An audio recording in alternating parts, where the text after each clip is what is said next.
Sou eu que vou ministrar aqui, mas sei que o Espírito Santo quer ministrar ao seu coração nessa noite. Eu quero, de verdade, sem demagogia nenhuma aqui, dar os parabéns para você.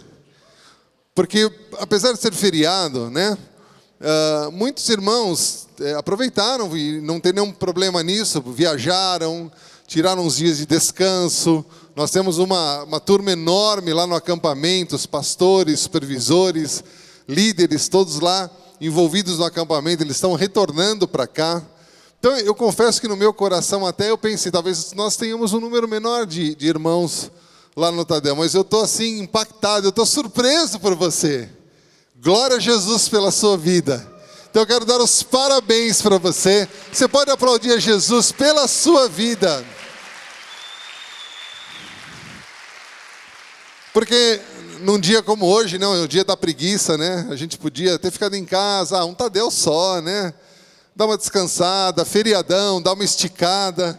Mas glória a Jesus, você escolheu estar aqui. Então parabéns por estar nesse Tadel. E eu sei que você vai ser recompensado, porque o Senhor quer falar conosco nessa noite. Amém, queridos? Eu gostaria de falar sobre o chamado e o comissionamento que nós temos através do discipulado. Esse talvez fosse o título formal, mas o título informal, os irmãos vão projetar aí. O título informal é Mão na Massa. Quantos já tiveram a oportunidade de meter a mão na massa? Né? Vários tipos de massa, né? Massa de pão, massa de pizza, massa de assentar bloco. Esses dias eu tive esse privilégio, né, de meter a mão na massa, de poder ter contato ali. E quando nós falamos em meter a mão na massa, o que imediatamente vem à sua mente? Vamos meter a mão na massa. Trabalho. Né? Vamos meter a mão na massa, imediatamente remete a vamos trabalhar. Sabe, queridos, não existe maneira melhor de nós amarmos a Deus e conhecermos melhor a Deus do que trabalharmos na edificação do reino dele. Desde que eu comecei a caminhar com Jesus, queridos, tinha lá 12 anos e tive o privilégio de ganhar um violão do meu pai. Então, com 12 anos, aliás, um pouquinho antes, talvez entre 11 e 12 anos, me deram a oportunidade de tocar numa EBF para crianças. Primeira vez que eu toquei na igreja, meu primeiro público, né, foram as crianças. Né, coincidentemente ou não, né, eu estava ali com as crianças e eu me apaixonei pela igreja, queridos. E à medida que eu me envolvia com o reino de Deus, com a obra de Deus, com a igreja de Jesus Cristo, a igreja que Ele formou, a igreja que Ele estabeleceu, quanto mais eu me envolvia com as coisas de Deus, mais eu ia aprendendo a conhecer a Deus e amar a Deus. Então, nós precisamos não só conhecer a Deus, mas precisamos nos relacionar com Ele e trabalhar por Ele, porque não adianta você conhecer a Deus, eu conheço a Deus, eu sei o que Ele quer da minha vida, mas estou cansado, tenho meus problemas, tenho os meus desafios, vou para a faculdade, tenho o meu trabalho, tenho a minha família. Então eu conheço a Deus, eu até sei o que Ele quer da minha vida, mas eu não me envolvo com a obra que é dEle. Agora, existe o outro lado também. Existem muitas pessoas que amam a igreja, amam estar aqui, amam servir, amam estar envolvidos com a igreja, amam estar envolvidos em todos os projetos, mas fazem muitas coisas por Deus, mas não conhecem de fato a Deus. Porque trabalham muito na obra de Deus, mas têm pouco relacionamento com Ele. Então eu diria que a melhor maneira, queridos, de nós amarmos a Deus e de nós sermos úteis na obra de Deus é achando a equação, achando o equilíbrio entre nós amarmos a Deus porque nós nos relacionamos com Ele, nós conhecemos a Deus, mas porque também nós trabalhamos na obra de Deus, nós nos envolvemos com as nossas vidas, as nossas finanças, a nossa agenda no projeto de edificação da igreja. A nossa relação com Deus, queridos, não é uma relação de funcionário. Então, o funcionário, ele faz algo pela empresa, porque ele tem no final do mês um salário, ele tem um retorno. Então, muitas pessoas trabalham por esse Deus, se envolvem com a igreja, se envolvem com o projeto de Deus, porque esperam receber algo em troca. E muitas pessoas não se envolvem com o projeto, conhecendo a Deus, não se envolvem com o projeto de Deus, porque não tem ambição de receber nada em troca, ou de desfrutar de algo diante do Senhor. Então, essa relação não pode ser uma relação de ganho e perda, do quanto eu vou ter de volta, ou de benefício, nem ser uma relação como se eu fosse um funcionário. Mas a nossa relação com Deus é uma relação de pai e filho. Um pai investe no seu filho por amor. Ele até espera que esse investimento dê muito fruto, mas nunca um pai espera em receber de volta, receber em troca aquilo que ele fez a vida toda. Então Deus quer formar, queridos, cada vez mais aqui no nosso meio, uma relação de irmãos, pais e filhos, porque nós somos uma grande família, amém? E quando nós estamos falando sobre essa relação de pai e filho, de investirmos a nossa vida porque amamos no reino de Deus, porque amamos a Deus, que não estamos esperando nada em troca. E quando nós fazemos isso por alguém, estamos investindo na vida de alguém, na vida de um irmão querido, talvez fazendo um pastoreamento, fazendo um discipulado, ou fazendo um acompanhamento. Também estamos fazendo isso não esperando receber algo em troca, mas porque o Senhor nos chamou para fazer isso e nós fazemos por amor. Então nós vamos fortalecendo essa relação de família, de irmãos, de pais e filhos que o Senhor vai gerando no nosso meio. Então o discipulado ele pode começar com pastoreamento, com uma amizade, depois vira uma relação fortalecida de pai e filho, ou simplesmente quando alguém nasce, se converte, é que entrega a sua vida para Jesus, e é um bebê espiritual, ganha ali um pai, ganha ali uma mãe, para que possa ser cuidado, para que ele possa dar certo. Então, queridos, essa relação de pais e filhos, de irmãos, de família, ela é estabelecida na palavra de Deus em toda a Bíblia. Porque Deus é um Deus de família, amém? Deus é um Deus que é pai. Ele não é padrasto, ele é pai, ele não é o chefe, ele não é o empregador, ele é pai. E o Senhor quer nos ensinar, queridos, dia a dia, a nós desenvolvermos essa relação com as pessoas que estão ao nosso redor, da maneira que o Senhor nos enxerga. Às vezes o discipulado, a célula, o próprio Tadel, você está aqui por amor, tenho certeza disso. Ninguém obrigou você a estar aqui, ninguém forçou você a estar aqui, ninguém disse para você que você tinha que cumprir uma tabela, que você tinha que cumprir um horário, que você tinha que cumprir uma agenda. Você não está aqui porque você não tinha nada para fazer em casa.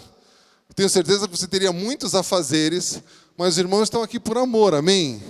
Eu posso ver isso no seu rosto, posso ver isso na sua vida. Os irmãos estão aqui porque amam a obra de Deus, mas porque também amam a Deus e têm esse relacionamento de pai e filho com Ele. Então nós temos muitos exemplos na Bíblia, queridos, dessa relação que deu certo. Mas eu quero falar aqui sobre um homem, um líder, que começou do zero e se tornou um dos maiores líderes do seu tempo, e talvez, na minha opinião, um dos maiores líderes de todos os tempos. Eu quero falar um pouco aqui sobre Moisés. A última vez que eu preguei no Tadel, alguns dias atrás, eu já trouxe aqui uma palavra a respeito de Moisés, e eu queria retomar alguma coisa que eu falei ali, naquele Tadel passado, e nós, juntos aqui, aprendermos algumas lições poderosas nessa área do discipulado, nessa área de ter a mão na massa, com o nosso Moisés aqui. Então, lá em Êxodo, capítulo 4,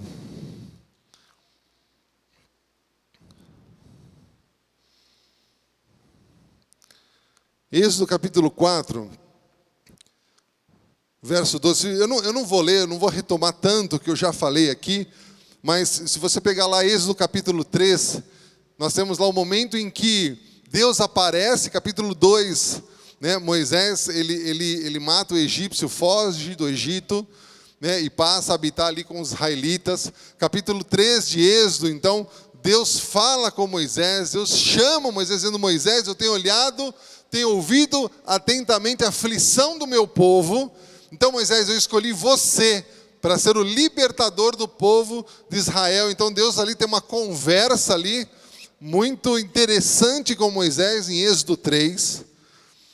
E Moisés ainda tenta regatear, tenta negociar com Deus, justificar, dizendo: Senhor, essa coisa não é comigo. Mas aí em Êxodo capítulo 4, no verso 12, diz assim: ele, porém, disse, quem? Moisés, né? Moisés ainda dizendo: Senhor, envia por mão daquele a quem tu has de enviar. Na verdade, Moisés estava falando de Arão, do seu irmão. Falando: Deus, manda Arão. Esse negócio de libertar povo do Egito, de liderar gente, de discipular, de cuidar, de atender, de servir, não é comigo. Deus, manda Arão. E aí então, no versículo 14 diz que se acendeu a ira do Senhor contra Moisés e disse: não é Arão, o levita teu irmão? Eu sei que ele falará muito bem, e eis que ele também sai ao teu encontro, e vendo-te se alegrará em seu coração. E aqui Deus então vai dizendo para Moisés: olha, Moisés, eu sei que se eu mandar Arão, ele vai se dar super bem. Se eu mandar aqui Arão para libertar o povo, ele sabe falar, ele tem autoridade, ele vai se dar super bem. Mas Moisés, eu escolhi você. Primeira lição aqui, queridos, que eu quero, talvez já tenha falado isso, nós já temos falado isso outras vezes, mas eu quero reafirmar no seu coração como líder, como supervisor: todas as pessoas valem a pena. Todas as pessoas valem a pena. Não existe ninguém que o Senhor coloque nas nossas mãos que a gente diga: esse camarada não vai, esse camarada não sabe, esse camarada não tem capacidade, esse camarada só me dá trabalho, esse camarada aqui não entende o que eu digo, ele não me obedece, esse camarada não vai dar em nada. Essa, queridos, é uma argumentação humana. Deus estava mostrando que mesmo podendo usar Arão para libertar o povo, o Senhor escolheu Moisés, que não sabia falar, que tinha medo, que não tinha eloquência, não tinha autoridade, era um camarada que estava começando do zero. Mas o Senhor escolheu Moisés, porque enxergou o valor que ele tinha. Então, a primeira lição, queridos, nós precisamos enxergar o valor das pessoas que Deus coloca ao nosso redor. O valor das pessoas que estão na nossa célula. Sabe aquele abacaxizão que acabou de chegar? Você fala: meu Deus, né? Esse camarada, essa irmã está dando um trabalho. Pois é, pega o abacaxi, põe creme de leite, leite condensado, né? Que mais tá para pôr no abacaxi? Um pouquinho de... aquele negocinho Mickey que coloca no abacaxi assim verdinho. Hortelã, né? Vai dando, põe o abacaxi na churrasqueira lá, como é que é? Não tem um esquema lá. Faz um abacaxi flambado. Dá um trato no abacaxi. De alguma maneira, põe açúcar, esse abacaxi vai descer gostoso. Então, queridos, a primeira lição, Deus quer nos ensinar a enxergar o valor em todas as pessoas que estão ao nosso redor. Então, aí depois que Deus sugere lá, aliás, Moisés sugere para Deus: Deus, manda o Arão. Deus falou: eu quero ensinar você, eu quero extrair de você o potencial que você tem aí dentro. Então, ainda em Êxodo 4, verso 14.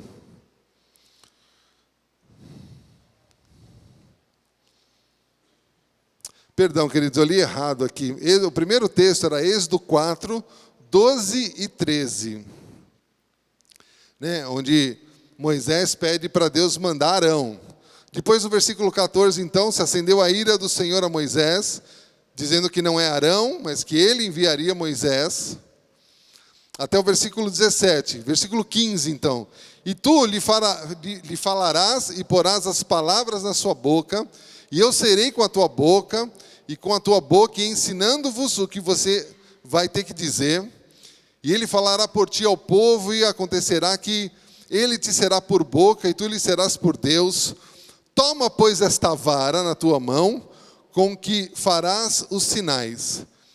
Então aqui, depois que Moisés se convenceu que ele não ia escapar de Deus, Deus então diz, vai, eu vou ser a tua boca, eu vou usar você, vou extrair de dentro de você o potencial e vou te dar um sinal. Está aqui uma vara.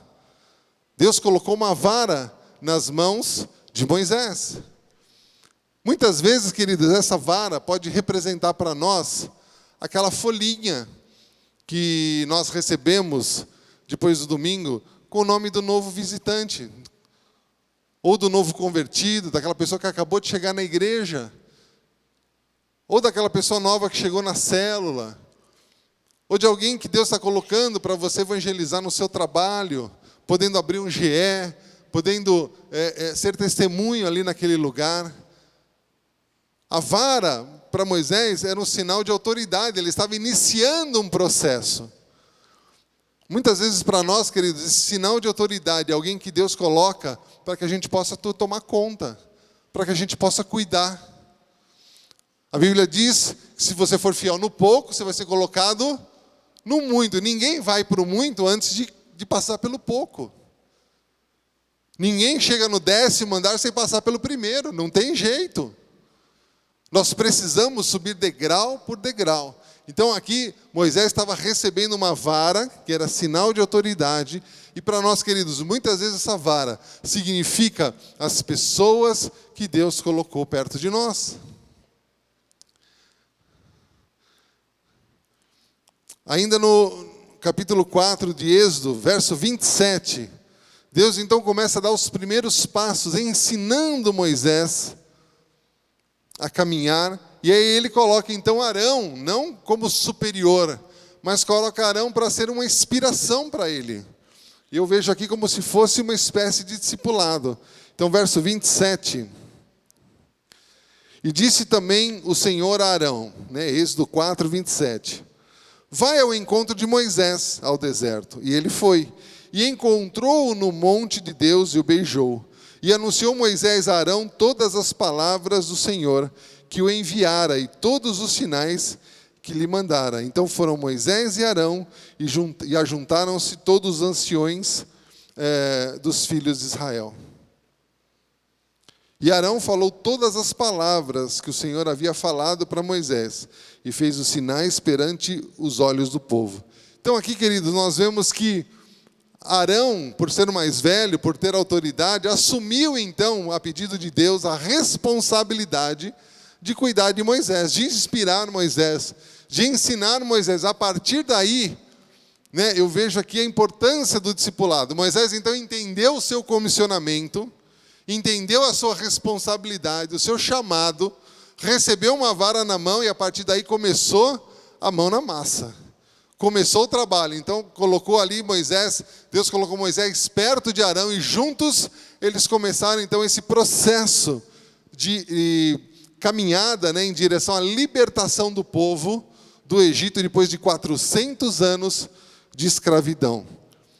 E uma coisa que eu estava pensando nisso, muitas vezes, queridos, as pessoas que Deus coloca perto de nós são escravos, mas não são tão escravos quanto esses daqui, Esses daqui estavam há 400 anos, era uma raiz de escravidão que estava ali arraigada no coração daquele povo.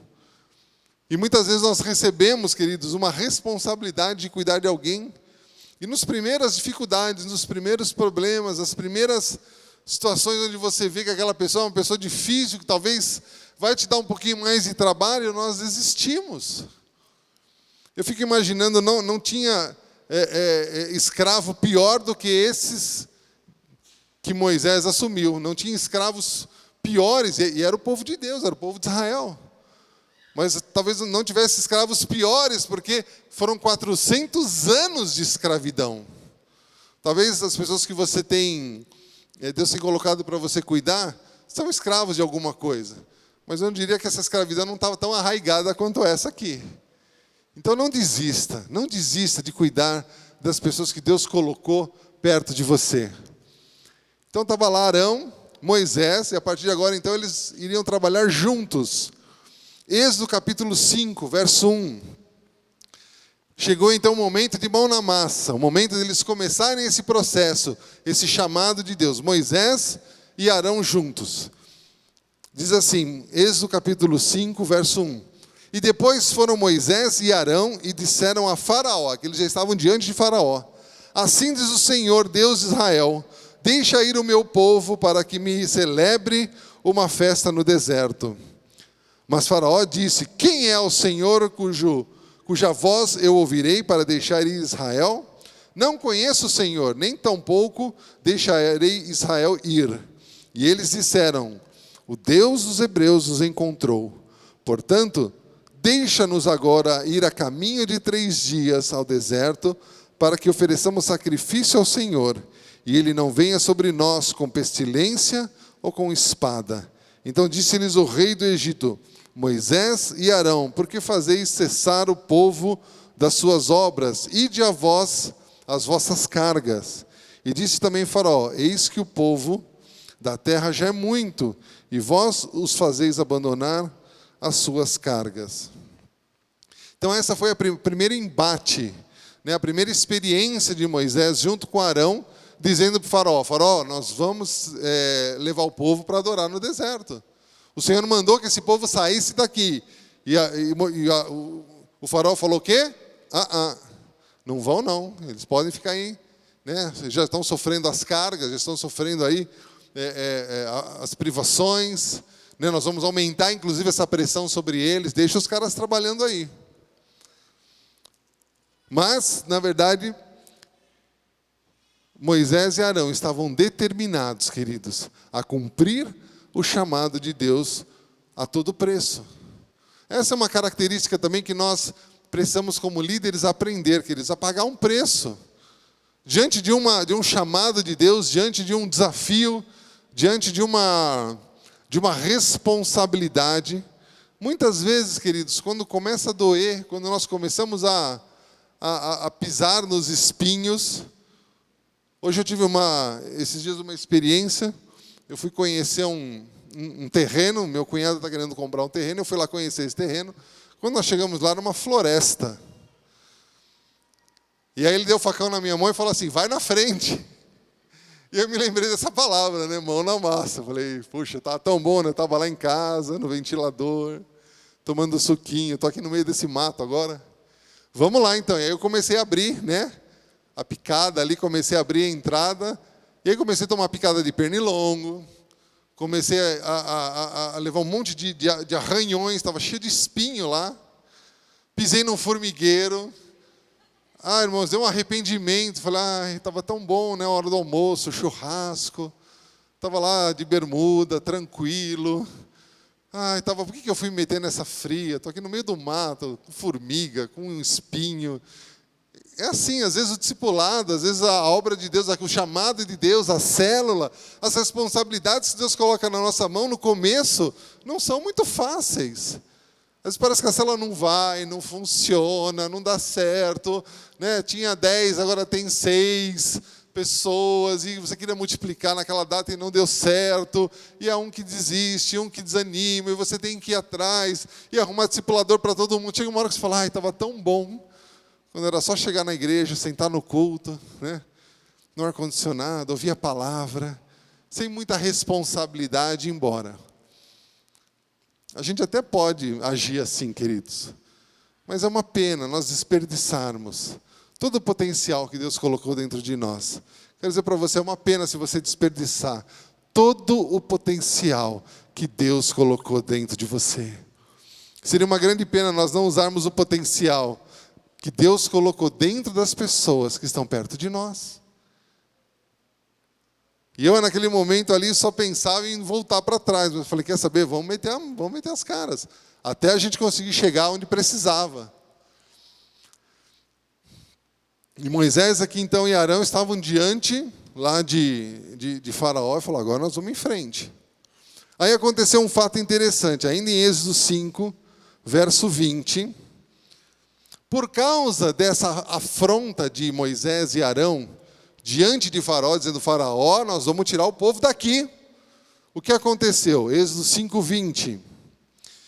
E encontraram a Moisés e Arão, o povo que estava ali cativo, de fronte deles, quando saíram de Faraó, e disseram-lhe: o Senhor atente sobre vós e julgue isso, porquanto fizeste o nosso cheiro repelente diante de Faraó e diante dos seus servos, dando-lhes espada nas mãos para nos matar. Olha aqui, queridos, que interessante.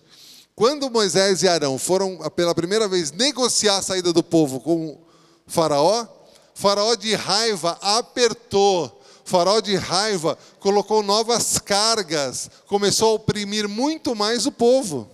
O que o povo fez? Foi reclamar. Aqui eu vejo a primeira reclamação, o primeiro embate, não só de Moisés com o Faraó, mas de Moisés com os seus próprios irmãos. O pessoal foi reclamar: Moisés, você foi mexer no vespeiro? Você foi mexer com quem está quieto? Você foi lá falar com o Faraó? Estamos sofrendo agora, vieram reclamar. Mas aí no capítulo 6, a partir do verso 1, Deus vai lá para Moisés e fala: Moisés, você encarou o Faraó, o povo começou a reclamar, eu te dei um comissionamento, eu te dei uma estratégia, te dei autoridade, coloquei um discipulador perto de você, mas eu quero agora falar sobre a sua identidade. E, queridos, eu quero ler esse texto aqui, eu quero declarar esse texto sobre a sua vida agora, eu quero que você receba isso para você. Deus falou assim para Moisés: então disse o Senhor a Moisés: agora você vai ver o que eu vou fazer, porque por mão poderosa Faraó vai deixar o povo ir, por mão poderosa os lançará na terra. E falou mais Deus a Moisés e disse: eu sou o Senhor. Eu apareci a Abraão, eu apareci a Isaque, eu apareci a Jacó como Deus Todo-Poderoso, mas pelo meu nome o Senhor não lhes perfeitamente era conhecido.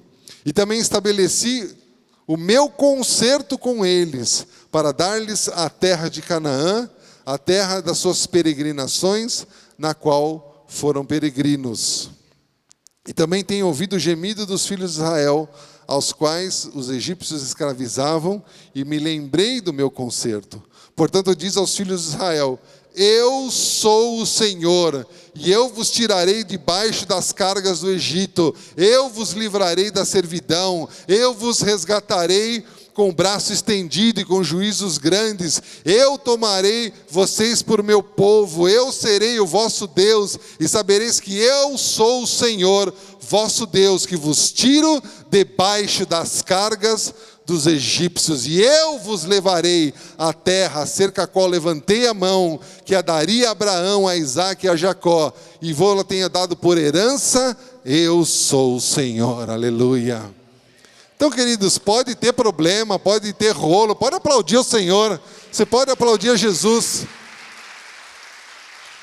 Pode ter rolo, pode ter problema, pode ter dificuldade, pode ter luta, mas eu quero dizer para você, quem vai na frente é o Senhor.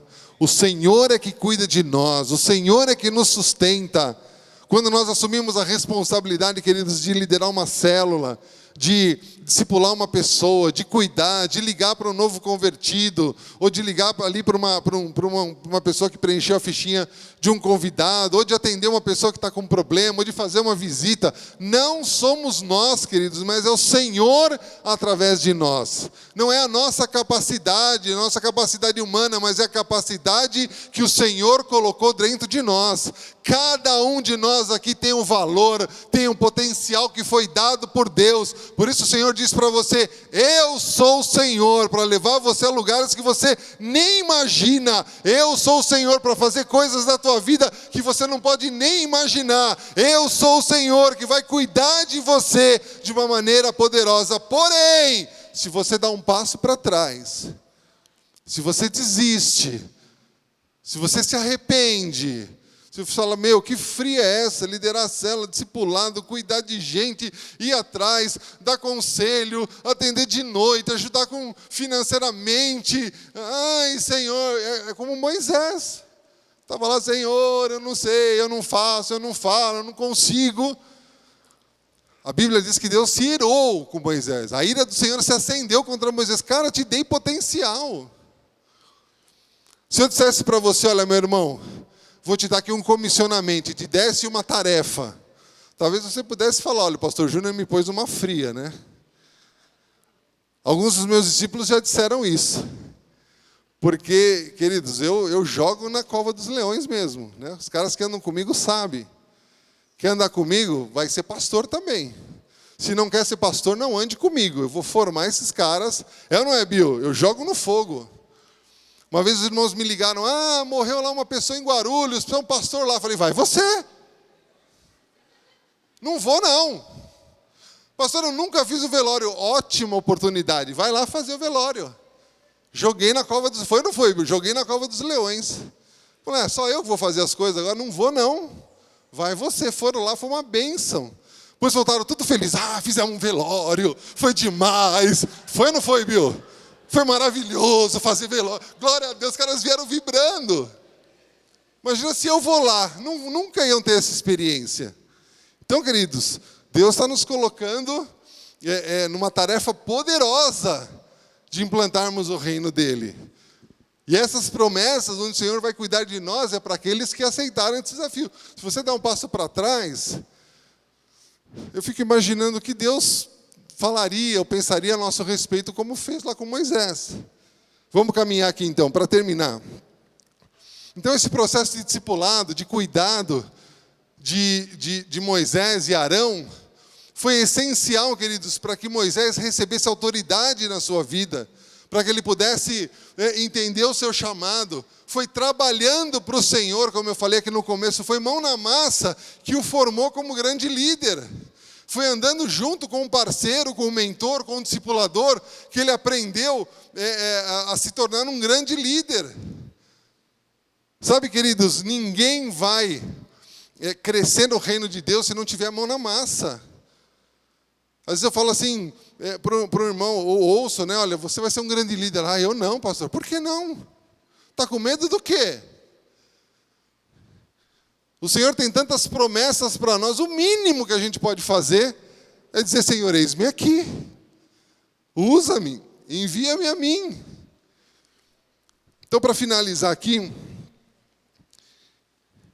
eu descobri uma coisa muito, muito, muito interessante nesse processo de discipulado, desse processo mão na massa, e eu quero compartilhar com você aqui para nós encerrarmos. Primeira coisa, vocês sabem então, quando Moisés e Arão estavam lá negociando com o faraó, e eles estavam dizendo, olha, faraó, se você não libertar o povo, o Senhor vai mandar praga. Então nós temos lá as 10 pragas, e faraó sempre endurecendo. Então, olha que interessante o processo, queridos, de mão na massa, de discipulado, o processo de estarmos juntos, lado a lado, ombro a ombro, trabalhando na obra do Senhor, não só tendo relação de intimidade com o Senhor, mas tendo uma relação de intimidade com a sua obra.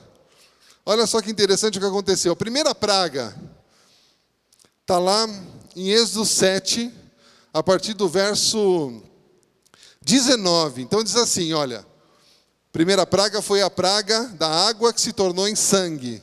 Disse mais o Senhor a Moisés, dize a Arão, toma a tua vara e estende a tua mão sobre as águas do Egito, sobre as suas correntes, sobre os seus rios, sobre os seus tanques, sobre todo o ajuntamento das águas, para que se tornem em sangue e haja sangue em toda a terra do Egito, assim nos vasos de madeira como os de pedra. Então, uma coisa que me chamou a atenção aqui, a primeira praga, Deus fala assim para Moisés, Moisés, fala para Arão estender a sua vara. Então, aqui Deus estava usando Moisés para dar a ordem para Arão e Arão exercer autoridade com a sua vara. Segunda praga, Êxodo 8, a partir do verso 5. Disse mais o Senhor a Moisés, aqui é a praga das rãs. Disse mais o Senhor a Moisés, dize a Arão estender a sua mão com a sua vara sobre as correntes e sobre os rios e sobre os tanques, e fazes subir rãs sobre a terra do Egito. Mais uma vez Deus falou: Moisés, manda Arão estender a sua mão, a sua vara, e exercer a autoridade, para que venha a segunda praga, a praga das rãs. Terceira praga, Êxodo 8:16. Disse mais o Senhor a Moisés. Está passando aí? Tá, né?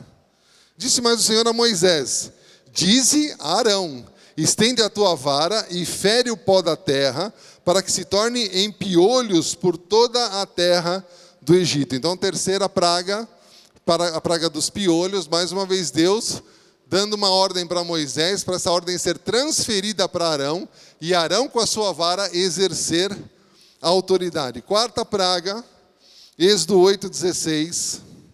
Perdão, quinta praga, Êxodo 9:1. É isso não? Não, perdão. Terceira. Ok, Êxodo 8:16. Quarta praga, praga das moscas.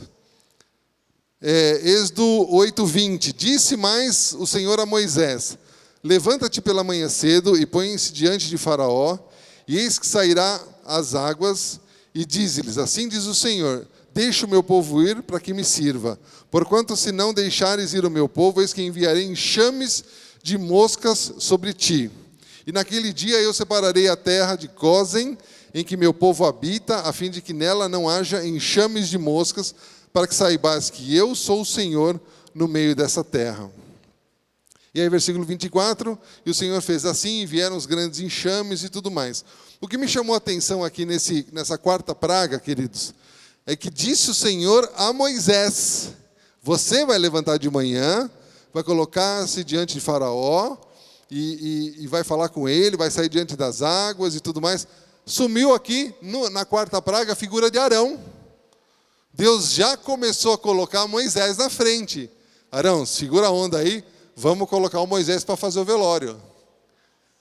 Vamos colocar o Moisés para ligar para o novo convertido. Vamos colocar o Moisés já para ministrar a palavra na célula.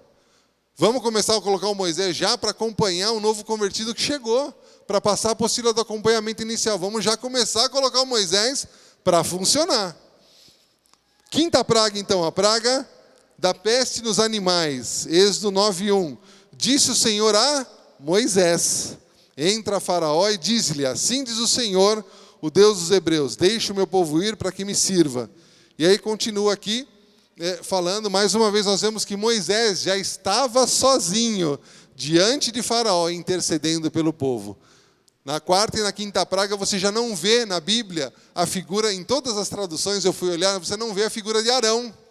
Então Arão já começou a sair de cena para que Moisés ganhasse autoridade. Sexta praga, praga das úlceras, Êxodo 9:8. Então disse o Senhor a Moisés e a Arão. Olha aí, quando Arão está na parada, ele aparece. Então na sexta praga, Arão volta junto com Moisés para acompanhá-lo, e diz: tomai os punhos cheios de cinza do forno, e Moisés as espalhe para o céu, diante dos olhos de Faraó, e tornar-se-ão em pó miúdo sobre a terra do Egito, e se tornará em sarna. Então essa aqui fora a praga das úlceras. Então na sexta praga, Arão retorna à cena. Deixou lá Moisés treinar um pouco, mas um olho no peixe, outro no gato, né? Estamos lá treinando Moisés, estamos junto com Arão ali junto, solta Moisés um pouco, volta. Então, olha que processo interessante. Não lembra um pouco de discipulado isso, irmãos? Um pouco muito, né? Você vai acompanhando o seu discípulo, às vezes você solta um pouco, faz besteira, você traz de volta, ensina um pouquinho mais, vai soltando, você vai trabalhando o potencial do seu discípulo. Sétima praga. Vou terminar aqui rapidinho. Êxodo 9:22, a praga da saraiva. Então disse o Senhor a Moisés: estende a tua mão para o céu, e haverá saraiva de toda a terra do Egito, sobre os homens, sobre o gado, sobre toda a erva do campo na terra. Então aqui Moisés já estava exercendo a sua autoridade. Deus falou: Moisés, agora você vai estender a sua mão, e agora você vai exercer a autoridade. Oitava praga, Êxodo 10:12. Então disse o Senhor a Moisés: estende a tua mão sobre a terra do Egito, para que os gafanhotos venham sobre a terra. Então, mais uma vez, Moisés sozinho aqui, já exercendo essa autoridade. Nona praga, Êxodo 10, 21. Então disse o Senhor a Moisés: estende a tua mão para o céu, e virão trevas sobre a terra do Egito, trevas que se apalpem. E a última praga, Êxodo capítulo 11, verso 1. E disse o Senhor a Moisés: ainda uma praga trarei sobre Faraó e sobre o Egito. Depois vos deixará ir daqui. Quando vos deixar ir totalmente, a toda pressa vos lançará daqui. Então, queridos, quando você está lendo as 10 pragas em Êxodo, você vê que as primeiras pragas, Deus fala para Moisés falar para Arão. E Arão exerce autoridade.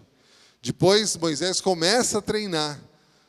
Logo, ele começa a exercer autoridade sozinho. Arão retorna para auxiliá-lo. Mas depois da 7ª praga em diante, você não vê mais a Bíblia a citação do nome de Arão. Somente o nome de Moisés. Então, Deus já estava exercendo autoridade sobre Moisés. O que isso nos leva a pensar, queridos? Que a autoridade ela é transferida. Toda autoridade ela é transferida. Então, o Senhor derramou autoridade sobre a minha vida. Mas essa autoridade não veio de qualquer lugar, de qualquer jeito. Eu me submeti muitos anos, por mais de 20 anos, à minha liderança. Me submeti obedecendo, me submeti aprendendo, me submeti sendo corrigido, pagando um alto preço para poder ser treinado, sendo esfolado às vezes, sendo, muitas vezes triturado, porque o Senhor queria formar o meu caráter. A autoridade não vem assim por si só. Às vezes algumas pessoas falam: puxa, você tem autoridade, você tem unção para pregar, essa autoridade, essa unção não são minhas. Vem da minha liderança, irmãos.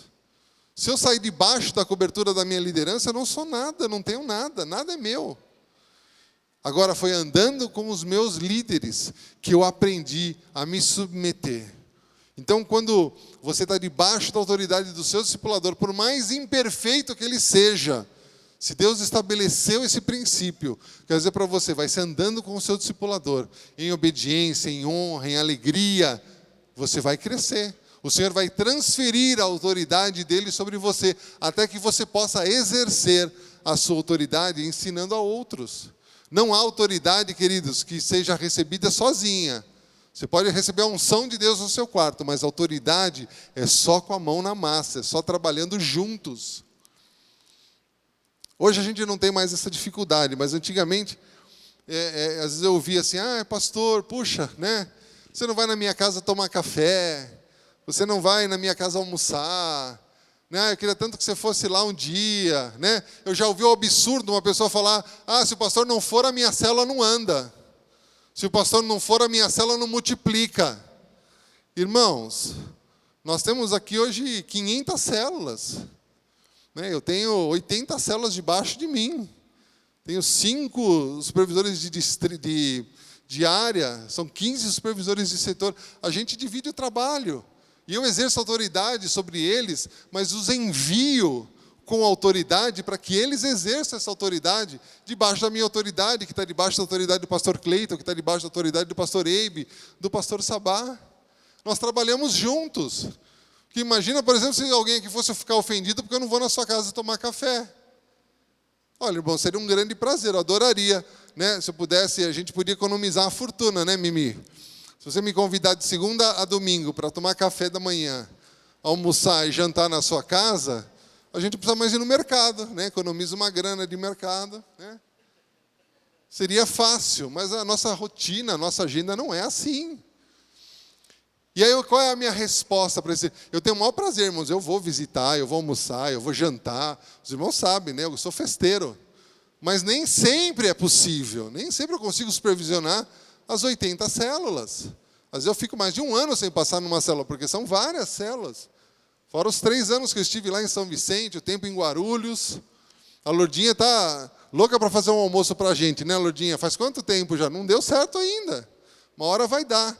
Mas está aqui, cheia de unção, de poder, líder poderosa, tem 12 membros na célula, a célula está sempre lotada, funcionando, está lá em Guarulhos e não fica: o pastor não vem aqui. Está lá uma bênção, está exercendo autoridade que foi delegada para ela. Está lá o Bill supervisionando. Eu adoraria, irmãos, estar em todo lugar, mas não posso. Então, essa autoridade, queridos, a gente precisa entender que ela é transferida, que ela é delegada, para que a gente possa aprender mão na massa. Eu sempre falo, olha, irmão, quer caminhar comigo? É mão na massa, é trabalhando, é orando, é discipulando, é visitando, é trabalhando aqui. Nós estamos tempo, os irmãos estão vendo, eu estou no som, estou pregando, faço apoio, né, estou visitando, estou liderando as células, estou cuidando de núcleo em São José, né, através do Maurílio e da Vívia. Estamos aí, mão na massa, irmãos. Né? Quem me viu domingo aqui, viu, eu estava na mesa de som, saí da mesa de som, vim fazer apoio. Terminou o apoio, eu voltei correndo na mesa, porque nós estamos sem técnico de som. Aliás, né, irmão, se alguém que conhecer um técnico de som, ou quiser se voluntariar a trabalhar, eu ensino, mas nós estamos sem ninguém. Estamos lá, estou trabalhando. Com tanta coisa para fazer, eu estou no som, mas estou lá. Por quê? Porque eu amo servir. Agora, logo, logo, vai ter um técnico lá, eu vou transferir essa unção, essa autoridade. Nome, amém, Johnny? O Johnny deu um amém bem forte, aleluia. E aí você vê, queridos, que depois, lá em Êxodo 14, Moisés, já de posse da autoridade, ele é que toca no mar para que o mar possa se abrir, o povo passa, 2 milhões de pessoas, o povo possa passar a seco. Lá no deserto, você vê que Moisés usa a vara, a mesma autoridade para bater na rocha e dar água para o povo. Então Moisés adquiriu essa autoridade, mas onde foi? No gabinete, no escritório, em casa, chorando, reclamando? Não! Foi, trabalhando. Foi estar envolvido no reino de Deus. Foi estar envolvido nesse projeto. Foi estar envolvido ali naquele processo de libertação do povo, com gente reclamando, com gente contra, com problema, com dificuldade, com afronta de Faraó. Mas um dos maiores líderes da história foi levantado porque foi um cara que entendeu o comissionamento que recebeu, entendeu o seu chamado, o seu propósito, e entendeu que era importante ter comunhão com o Senhor, mas também ter a mão na massa ali, trabalhando. Então, irmãos, eu sei que Deus vai levantar, Ele está levantando já, não gosto mais de falar no futuro, não. Deus já levantou aqui, estou olhando para um grupo de líderes que vão mudar a história desse país, irmãos. Se nós não crescemos nisso, eu estava na minha casa hoje descansando. Se eu não acreditasse no potencial que Deus colocou na sua vida, eu ia fazer outra coisa, vou pescar. Tem aquela frase, está nervoso? Vai pescar. Né? Eu ia pescar. Ia fazer qualquer outra coisa. Churrasco, que eu gosto de fazer. O dia que você quiser fazer churrasco, me convidar, eu vou, né? Fui lá na Carla, outro dia que é da Carla. Está lá. Churrascão da hora. Maravilhoso. Aliás, quando você quiser comer kafta, né? Aquela bolinha, né? Com queijo, Silveira é o cara que melhor faz aquele negócio no mundo, né? Quem encomendar lá, pode encomendar com Silveirinha. Mas, irmãos, a gente só aprende, você recebe autoridade, caminhando junto com o discipulador, com as nossas autoridades, com os nossos supervisores, mão na massa, trabalhando. Vocês estão entendendo, irmãos? Amém? Eu sei que Deus está levantando já líderes aqui que vão deixar uma marca na história, como Moisés deixou. Muitas pessoas vão chegar lá no céu e vão falar, olha, eu estou aqui por causa do Reinaldo. Eu estou aqui por causa da Vivian, do Maurílio, estou aqui... por causa do Rodrigo, do Jean, vocês vão chegar lá e as pessoas vão se identificar. Eu só cheguei no céu porque alguém entendeu o seu comissionamento, o seu chamado e estava ali com a mão na massa. Mesmo com as questões e com as dificuldades contrárias. Venceu. Por isso eu quero orar por você, irmão. Gostaria que você ficasse em pé.